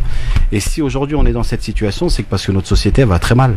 On voit les guerres qu'il peut y avoir en Syrie, en Afrique, parce qu'il y en a beaucoup qui quittent Centrafrique, etc. Donc voilà, toutes ces questions-là reviennent, et c'est une question politique, malheureusement. Juste pour essayer de répondre aussi à ta question, au-delà des engagements politiques de la maire de Paris et de sa majorité, c'est un petit peu comme le partage des logements publics et la loi SRU. C'est quelque chose en fait qu'il faut partager, je pense, entre les villes. On peut pas considérer que la ville de Paris, qui est extrêmement attractive, est seule la responsabilité de tout ça. Effectivement, comme le disait Nasser, je pense que ça va dans son sens, c'est qu'il y a une responsabilité d'État là, au niveau national, et qu'il manquerait plus que ça en fait, qu'on demande aux mairies dans lesquelles des migrants viendraient s'installer, de gérer après face la police, etc. Non, ils ont des droits aujourd'hui, ces migrants, ils peuvent réclamer leur asile, demander une régularisation, demander une naturalisation, en fonction, bien évidemment, c'est au cas par cas, et auquel cas il y a énormément d'associations qui existent et qui accompagnent et pas juste à les nourrir, parce que ça c'est bien évidemment indispensable et nécessaire pour qu'ils continuent à vivre, mais aussi qui les accompagnent administrativement. Et je pense qu'il faut se retourner vers celles-là et les lister. Et là où la mairie de Paris elle peut avoir un rôle à jouer, comme les autres municipalités, c'est de mettre en lien, de coordonner un peu tout ce réseau-là. Ça fait. Alors Karim, Moonlight Clair de Lune, l'association pour laquelle vous êtes là aujourd'hui en tant que président, pour œuvrer, donc mettre en place plusieurs projets pour le Mali notamment. Est-ce que les auditrices et auditeurs qui écoutent là et qui peuvent être sensibilisés évidemment par vos actions, cher Karim, il y a tout ce qu'il faut. Est-ce que vous pouvez nous donner les coordonnées de l'association pour que les gens puissent aller voir et surtout participer, aider? Alors ça tombe très bien parce on vient d'ouvrir un bureau sur Saint-Ouen. Donc ils peuvent donc nous retrouver au 9-11 avenue Michelet. Ça ne s'invente pas. Avenue Michelet, oui, très bien. Et en Kabylie, pour ceux qui ne savent pas. Donc il y a le site internet moonlight-clairdelune.org. Moonlight-clairdelune.org. Ils peuvent faire un don via le réseau PayPal sécurisé. Et donc ils peuvent venir nous voir sur place et puis on va exposer un petit peu les projets. Il y a une page Facebook? Oui, Ouais. pareil, Moonlight-Clair de Lune. Clair de Lune, d'accord. Et là, donc on rappelle principalement, messieurs, avant que vous ayez peut-être une question à poser à Karim, principalement sur son action, sur son association, les questions qui dérangent évidemment. On est là pour ça. Karim, rappelez surtout, c'est important de rappeler le but vraiment de ce pourquoi vous êtes là aujourd'hui. Quel est le projet qui vous tient à cœur en particulier, que vous souhaiteriez arriver à mettre à terme d'ici la fin de ce mois sacré du Ramadan? Alors justement, là on est sur les cantines solidaires et les kits alimentaires. Alors vous savez tous que le montant de la fidia ou du don ou de la zakat. Attention, ne te trompe pas, Karim, attention, parce qu'il y a la zakat et il y a la fidia, c'est pas pareil. La zakat c'est 7 euros. 7 euros. Voilà. 7 euros. La fidia c'est 3,50 €, c'est la moitié. D'accord. Voilà. Donc nous on serait là pour collecter de la zakat, Ouais. puisqu'on est C'est plus intéressant forcément. Dernière quinzaine qui et pour permettre donc à notre projet de vraiment pouvoir toucher le maximum de population. Comme je vous l'ai dit, on est à 1200, c'est pas mal, mais je pense que c'est un projet qui est une vitrine pour nous. On aimerait faire en sorte que ce projet-là puisse être dans la durée, pas seulement juste pour le Ramadan. Pour nous, c'est une occasion, le Ramadan, mais ce que je veux signifier et signaler, c'est que on souhaite que nos projets soient dans la durée. Ouais. Voilà. Vous avez un objectif en termes de montant? Alors, on ne s'est pas donné d'objectif. L'objectif, c'est de communiquer le plus possible pour avoir le plus possible de. Alors moi, de mon côté, je vais voir les responsables de mosquées pour voir s'ils peuvent de leur côté participer. Et voilà, on essaye de trouver autour de nous dans notre le propre réseau et là où on peut avoir des possibilités. L'autre projet phare, c'est aussi planter un arbre. Alors on a commencé ce projet-là pendant l'Aïd al-Adha.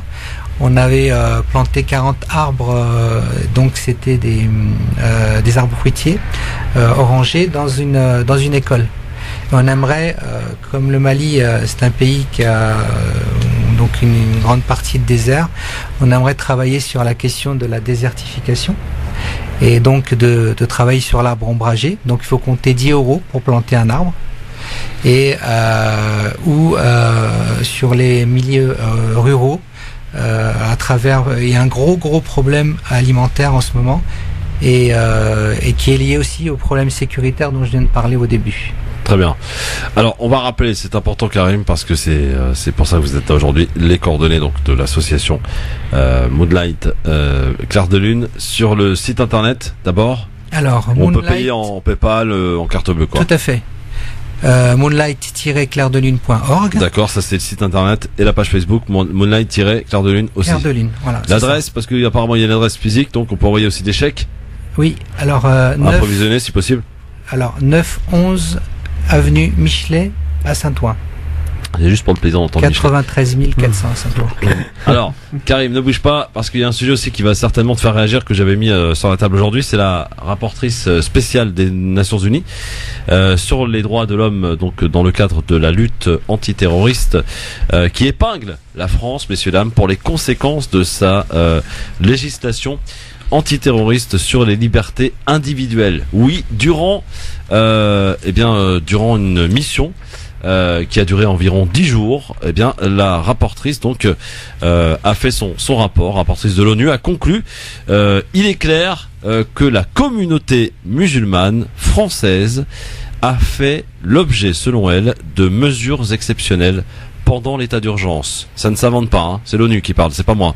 Et dans le cadre donc de la nouvelle loi, parallèlement donc à d'autres mesures de lutte contre donc le terrorisme, l'ONU a déjà pointé du doigt, faut le rappeler, la France sur le même sujet d'ailleurs à plusieurs reprises. Ça vous étonne, messieurs, que l'ONU épingle la France, que cette rapportrice ose remettre en cause l'état d'urgence encadré, paraît-il, qu'il y avait... Non, il n'y avait pas de stigmatisation. Bon, bah l'ONU dit non, effectivement, la communauté musulmane était visée. Ça ne nous étonne pas du tout par la bonne prends le micro de Nasser, parce que voilà, celui-là il marche plus, voilà. Okay. Donc, ça ne nous étonne pas du tout en fait. Oui. Pour la bonne et simple raison que il faut bien comprendre que la France n'est pas épinglée que sur ce seul dossier. Oui. Que ce soit les prisons ou d'autres dossiers super chauds comme les arrestations au faciès, etc., etc. La France, à un moment donné, a un comportement illégal depuis fort longtemps. C'est prouvé, c'est la Cour européenne des droits de l'homme l'a dit. Oui. Et à un moment donné, il faut juste trouver les bons gouvernants qui peut-être vont réagir et essayer de remettre la France d'équerre. Apparemment, avoir Macron comme président, ce n'est pas forcément, ou peut-être qu'il va le faire dans les années à venir, mais voilà. En tout cas, on était épinglé sur plus d'un dossier similaire. Donc, c'est pas une surprise. Nasser, l'élu de Gennevilliers, épinglé la France, ça t'étonne? Non, ça m'étonne pas du tout, et en même temps, bon, il faut, excuse-moi, non, ça m'étonne pas du tout, tout simplement parce que on a pu constater que pendant cette période on va dire, d'état d'urgence, il y a eu énormément d'abus. Ouais. Faut-il rappeler qu'il y a des familles qui ont été traumatisées, des portes défoncées.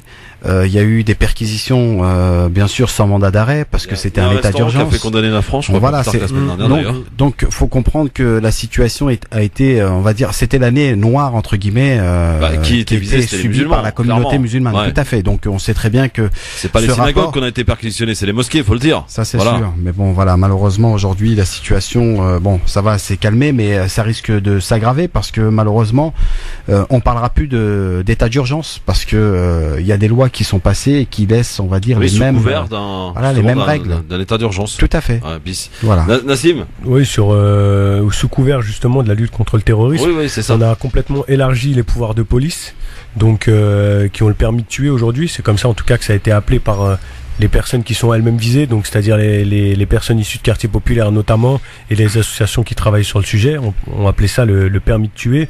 En termes de chiffres, rapidement, parce que c'est peut-être un petit peu loin maintenant, c'était en 2015, c'était plus de 4000 perquisitions, ça c'était les chiffres du CCIF, moins d'une dizaine d'enquêtes ouvertes et moins de 5, je ne pas de chiffre précis parce que 5, je suis pas sûr. 5 mises en examen. Pour terrorisme. Oui. Et dans tout cela, il y avait aussi notamment des groupes d'extrême droite. Donc vous n'êtes pas sans savoir aussi que certains attentats qui ont été perpétrés sur le sol français, les armes ils se sont fournis chez des groupuscules d'extrême droite. Donc groupuscules d'extrême droite extrêmement actifs, notamment dans l'est, dans le sud-est, aux alentours de Lyon, etc. Enfin voilà. Donc c'est comme le disait Nasser, il y a des familles qui sont complètement traumatisées. Le message que ça renvoie aussi à la population, parce qu'on a à côté de ça des décisions de justice qui vont contre toute logique. Ouais. Je prendrai juste trois exemples, mais juste pour les citer. L'affaire Bounazied, non-lieu, Amin Bentounsi, bon, donc il y a eu l'appel, mais à l'époque c'était encore non-lieu en 2015. Tout ça c'est l'année 2015. Hein. Ali Ziri, donc aussi terminé. À côté de ça, on a donc entre deux attentats, donc en janvier et en novembre. Et donc on a des gens qui sont complètement déboussolés aussi parce que le discours politique derrière ne va pas dans le sens de l'égalité des droits pour tous et toutes. Donc pour répondre à ta question très clairement, je suis absolument pas surpris de la décision et l'ONU et Amnesty International et l'Europe d'ailleurs retoquent régulièrement la France sur cela. Et d'ailleurs la France déteste être humilié à l'étranger. Et je sais pas si vous vous souvenez de l'affaire avec le CCIF, justement à New York, il y avait eu quelque chose la France avait été citée comme un mauvais modèle sur ces questions-là, face aux musulmans. Et il me semble que c'est le CCIF qui était présent lors de, j'ai plus en tête exactement, en tout cas la France avait suscité l'ire de la France parce qu'elle était complètement folle. Karim, ça t'étonne? Oui, moi je dirais que pendant les élections, au moment où Macron a été élu, la campagne, on parlait beaucoup de lever l'état d'urgence à l'époque. Et puis comme par hasard, quand Macron a été élu, on n'en a plus entendu parler. Donc il y a un flou. Il a fait pire, c'est-à-dire qu'il on l'a renforcé, mais en disant voilà c'est fini l'état d'urgence, place maintenant à de nouvelles lois sécuritaires. Sauf que c'est tout à fait l'état d'urgence qui se poursuit, quoi. Voilà. Alors moi, ce qui me surprend, c'est que quand il faut appliquer des circulaires européennes de dérégulation ou de tout ce qui est au niveau de concurrence, au niveau économique, là, on les met bien en place. Ouais. Mais quand il faut mettre en place ces circulaires ou des choses qui sont liées aux objectifs propres à la France sur le plan sécuritaire, là, c'est très compliqué de... Là, il y a... il y a un flou qui... On a de qui s'inspirer, hein. Il me semble qu'en Hongrie, il y a quelques jours, ils viennent d'autoriser l'armée à tirer sur les migrants. En tout cas, ils ont l'autorisation et la possibilité. Donc, Karim, on rappelle les coordonnées, donc Moonlight Clair de Lune sur Facebook, moonlight-clairdelune.org sur internet, sur le site internet, pour aider à la concrétisation de plusieurs projets, notamment du côté du Mali. Vous recherchez des bénévoles aussi ou pas, Karim? Oui, tout à fait. D'accord. Et l'adresse? Donc l'adresse à Saint-Ouen, c'est? Alors, 9-11 avenue Michelet. Avenue Michelet à Saint-Ouen, donc n'hésitez pas à aller les visiter. Il y a peut-être un numéro de téléphone ou pas? Oui, il y en a un. Vas-y. Il faut laisser un message parce qu'il n'y a pas toujours quelqu'un là-bas, mais avec un message on prend rendez-vous. Alors le 01 47 87 77 36. 01 47 97 77 36. Non, 01 47 87 77 36. Très bien. 47 87 77 36. Voilà. Merci beaucoup, Karim. Merci. En tout cas, d'être venu nous rendre visite. Christophe, merci. Restez bien avec nous dans un instant. Libertad. Et juste après, la question qui fait super mal à la tête. On a une bonne pour vous cette semaine, en ce lundi. À tout de suite. France Maghreb 2. France Maghreb 2. Merci d'être avec nous, avec notre ami Nasser Lajili, notre élu John Villiers, avec Enver de Santos, notre spécialiste com, et avec Nassim Lachlach, qui est évidemment maire adjoint du maire de Fontenay-sous-Bois, chargé de la politique de la ville. Les coups de cœur, messieurs, est-ce que vous êtes open? C'est bon, on est chaud. Il y a des coups de cœur et moi j'en ai un très très beau. On fera un petit Libertad peut-être tout à l'heure, après le jeu donc qui arrive dans un instant. J'en ai un magnifique coup de cœur à vous offrir dans un instant. Cependant, voici le coup de cœur de Nasser Lajili. Pour commencer, c'est parti, jingle. France Maghreb 2, le coup de cœur. Alors Nasser, ton coup de cœur? Moi, mon coup de cœur, c'est l'Iftar entre voisins qu'on organise avec l'association Au Crescendo, prévu samedi prochain. Donc voilà, on invite tous nos auditeurs et auditrices qui peuvent venir avec leurs plats, partager un moment convivial avec nos voisins qui sont pas forcément musulmans et d'autres qui sont musulmans, et qu'on pourrait dans une manière festive qui va être organisée sur Gennevilliers samedi prochain à partir de 21h. Voilà Christophe, et vous êtes tous invités. Super, une bonne initiative, hein, bravo. Merci. Aussi Nassim, pardon. Alors moi c'est un coup de cœur pour une association pareille qui collecte sur un autre sujet, Gaza et la Palestine, pour ne pas changer. Donc depuis le début de la marche du Grand Retour, il y a 118 Palestiniens qui ont été massacrés, 12 000 autres qui ont été blessés par les forces d'occupation. Ils utilisent des nouvelles balles en fait, des balles explosives qui laissent des blessures graves et extrêmement complexes à soigner, et qui laisseront de lourdes séquelles à la majorité des blessés. Et au-delà des soins infirmiers réguliers, les blessés ont besoin de très longues périodes de kinésithérapie et de rééducation. Et donc ils cherchent à équiper entièrement une clinique qui ouvrira dans les prochains jours à Rafah, donc à Gaza, dans le sud de Gaza, et d'équiper de tout le matériel de rééducation et kinésithérapie. Donc l'association s'appelle We Are Solidarité, We Are en anglais, Solidarité en français. Vous la retrouvez pareil sur les réseaux sociaux, etc. Donc vous pouvez contacter directement via Facebook ou envoyer un chèque directement à la Maison du Citoyen de la Vie Associative, We Are Solidarité, 16 rue du Révérend Père Aubry, 94 120 Fontenay-sous-Bois. Voilà. Très bien, Enver. On va parler d'un grand monsieur qui a fait son match cet après-midi là. Exactement. Devant le micro là, parce que celui-là il marche plus là-bas. Il est éteint, oui, il est éteint, ça y est, oui. Tu l'as éteint, mais oui, oui. Ah bah oui.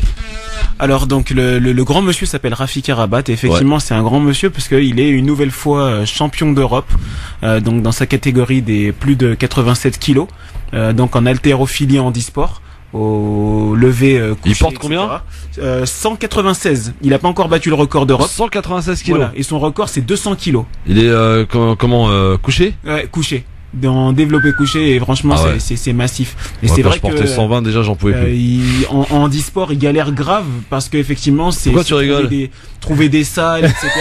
Donc moi je lui dis chapeau bas parce que c'est vrai, c'est difficile. En plus dernièrement il a eu affronté des choses personnelles qui étaient difficiles, mais il a toujours su garder le peps, et la famille, l'entourage est toujours là à côté de lui. Donc je dis bravo Rafik Arabat, allez sur sa page Facebook, bravo. Et puis voilà, soutenez-le au maximum. Le type est fort. Il est champion d'Europe. On n'en parle pas trop dans les médias, sauf sur France Maghreb 2, sur Christophe Le Grand Forum. Et donc, chapeau bas à Rafik. Et il te met une pêche, lui, il te retourne. Ah, grave. Ah ouais. Allez, dans un instant, la question qui fait mal à la tête. Et puis mon coup de cœur, parce que c'est un coup de cœur vraiment qui a eu lieu sur France Maghreb 2. C'était vendredi. Il s'est passé un truc exceptionnel, messieurs dames. Oui, je tiens à vous le dire parce que c'est passé aux alentours de 13h vendredi après-midi. On en reparle dans un instant, ne bougez pas. Pour l'heure, le rappel de l'actualité, puisqu'il est exactement et précisément 18h. Vous êtes bien sur France Maghreb 2. C'est le rappel de l'actualité avec Marine Garel pour le flash. On se retrouve dans un instant aussi pour jouer à la question qui fait mal à la tête. France Maghreb 2. France Maghreb 2. Pour ensoleiller et accompagner vos journées et vos nuits. France Maghreb 2.